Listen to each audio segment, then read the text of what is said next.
क्या आपने नोटिस किया है आज के टाइम में जब भी कोई नई मूवी आती है तो लोग सबसे पहले हीरो के बारे में बात नहीं करते, लोग विलन के बारे में बात करते हैं। क्या एक्टिंग थी, सीन चुरा लिया, हीरो ठीक था पर विलन अलग लेवल था।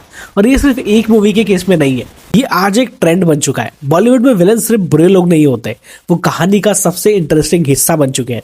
90s और अर्ली 2000 के विलन्स को याद करो, उनका काम सिंपल होता था, हीरो को परेशान करना, बीच बीच में हंसना और लास्ट में पिट जाना। उनके ना मोटिव्स बहुत क्लियर होते थे, मैं बुरा हूं क्योंकि मैं बुरा हूं। ऑडियंस को उनसे डर लगता था पर वो समझ नहीं आते थे, वो ज्यादा देर तक दिमाग में नहीं रहते थे। हीरो स्टोरी का सेंटर होता था, विलन सिर्फ एक ऑब्स्टेकल। लेकिन अब सीन बदल चुका है, आज का विलन सिर्फ इविल नहीं होता, उसका पास्ट होता है, उसका लॉजिक होता है, कभी कभी उनकी बात गलत भी नहीं लगती है। और यहीं पर ऑडियंस कंफ्यूज हो जाती है, क्योंकि जब विलन बिल्कुल गलत नहीं लगता तो हीरो ऑटोमेटिकली बोरिंग लगने लग जाता है। आज विलन्स को लिखा जा रहा है साइलेंस के साथ में, कम डायलॉग्स में ज्यादा इंपैक्ट के साथ में और आंखों से डर पैदा करने के लिए।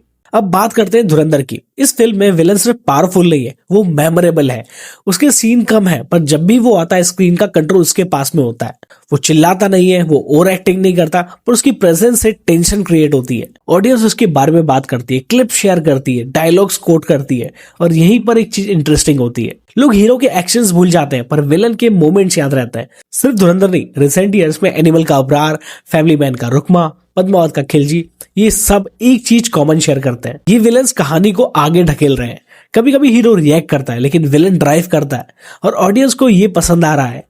क्योंकि रियल लाइफ में दुनिया कभी भी ब्लैक एंड व्हाइट नहीं होती, लोगों में कमियां होती है, वो टूटे हुए होते हैं, कॉन्फ्लिक्टेड होते हैं। आज का विलन ज्यादा रियल लगता है, इसलिए ज्यादा डेंजरस लगता है। इसका रीजन सिंपल है, ऑडियंस इवॉल्व हो चुकी है। सिर्फ अच्छा वर्सेस बुरा देखना बोरिंग लगता है, मोरल लेक्चर्स का पेशेंस खत्म हो गया है। लोग कॉम्प्लेक्सिटी देखना चाहते हैं और विलन कॉम्प्लेक्सिटी का बेस्ट मीडियम होता है। हीरो को परफेक्ट दिखना पड़ता है, विलन को नहीं।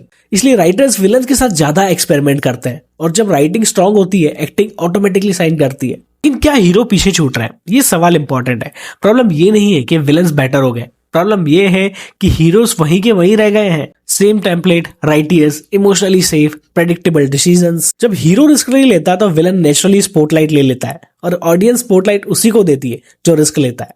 तो क्या अब हीरो वर्सेस विलन खत्म हो जाएगा? फ्यूचर शायद हीरो वर्सेस विलन का नहीं होगा, फ्यूचर होगा कैरेक्टर वर्सेस सिचुएशन का, ह्यूमन वर्सेस चॉइस का, जहां हर कैरेक्टर ग्रे होगा और ऑडियंस खुद डिसाइड करेगी कौन सही है कौन गलत। और शायद इसीलिए आज के विलन्स हमें याद रहते हैं, क्योंकि वो सिर्फ कहानी का हिस्सा नहीं, वो कहानी खुद बन जाता है। हो सकता है कि हीरो मूवी जीत जाए, पर आज के टाइम में ऑडियंस का दिमाग विलन जीत रहे हैं। और जब तक कहानी में डेप्थ रहेगी तब तक विलन स्पॉटलाइट चुराते रहेंगे, क्योंकि आज का विलन सिर्फ बुरा नहीं होता, वो इंटरेस्टिंग भी होता है।